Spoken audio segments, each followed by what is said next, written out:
So this is the latest fight na laban ni Wiljon Mindoro laban dito kay William Rec, mga idol. So tingnan natin yung bawat suntok ng Pinoy. Talagang nakakatakot.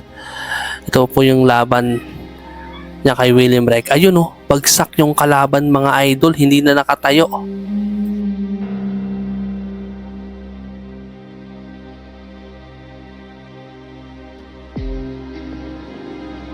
So round 1 na tayo mga idol.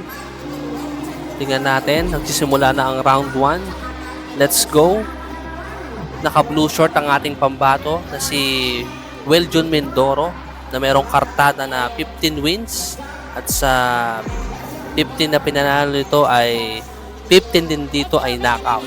At ang kalaban niyang si William Rec, isang Indonesian fighter ay naka-white short mga idol. So let's go. Panoorin natin ang kanilang bakbakan. Talagang inaabangan talaga ito ng mga boxing fans ang laban ni Wiljon Mindoro. At sa mga hindi pa nakakapag-like, i-like mo na tong video at pindutin mo na rin yung notification bell para like ang updated sa mga gantong laban sa mundo ng boxing mga idol. Tignan natin yung laban dito ni Wiljon Mindoro mga idol.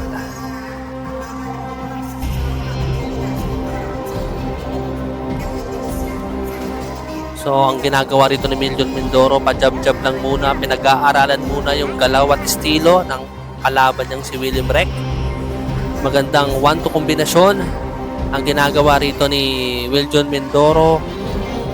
Ramdam yun ni William Rec, mga idol, napapaatras itong si William Rec sa bawat atake ng ating pambato. Round 1 pa lamang ito, pero napakaganda na ng pinapakita at agresibo rito ang Pinoy.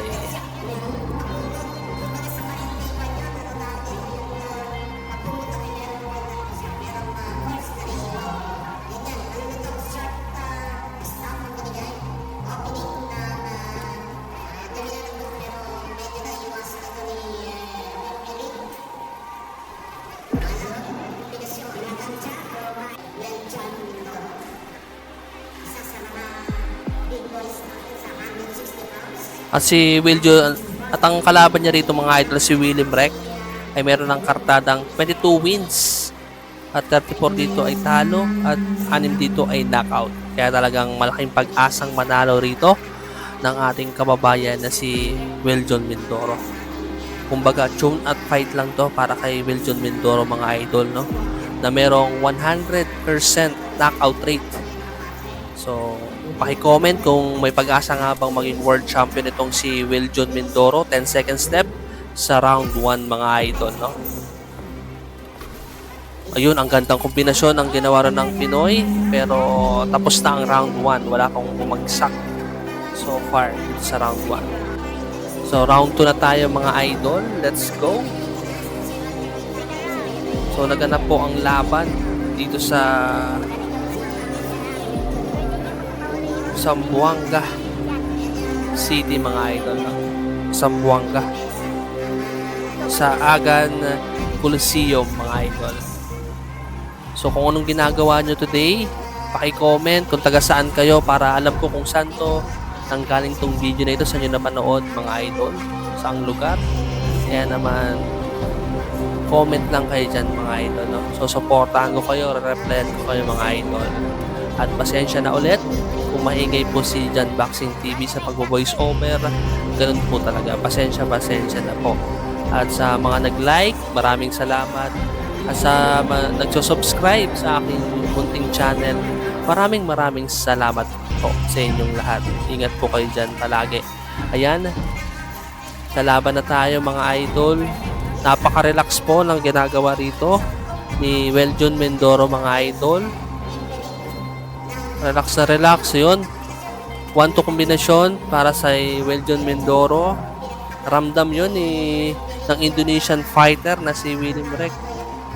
Taga Indonesia na may height na 5'7" at isang orthodox fighter itong si William Rec, no? Si Wiljon Mindoro mga idol ay taga Zamboanga. Kaya nga sa Zamboanga ginanap, no? So sino taga Zamboanga dyan? Paki-comment din kung sino yung mga taga Zamboanga. 15 wins at 15 dito ay knockout, no? Yung kartada ni Wiljon Mindoro, mga idol. Ang ganda ng mga kombinasyon. Alam niyang kung gaano kalakas ang Pinoy, mga idol. Kaya takot siyang umatake yung Indonesian fighter.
So tignan natin kung anong, ayun, uppercut. Ang malalakas na kombinasyon ng ginawa rito sa round 3 ng Pinoy. Bagsak ang kalaban. Tignan natin kung makakatayo pa si William Rec. Pero parang tulog na sa suntok ng Pinoy, mga idol. Tignan natin, pero wala na. Itinigil na ng referee. Hindi na nakatayo ang kalaban na si William Rec, mga idol. Congratulations kay Wiljon Mindoro. Grabe, nakaka-proud maging isang Pinoy. Kayo ba, mga idol? Comment nyo kung anong masasabi nyo sa laban na ito. Maraming salamat at sana maging world champion, world title shot na para kay Wiljon Mindoro. Sa tingin nyo, mga idol, paki-comment. Talagang tuwang-tuwa yung mga kababayan natin, mga idol. Maraming salamat po.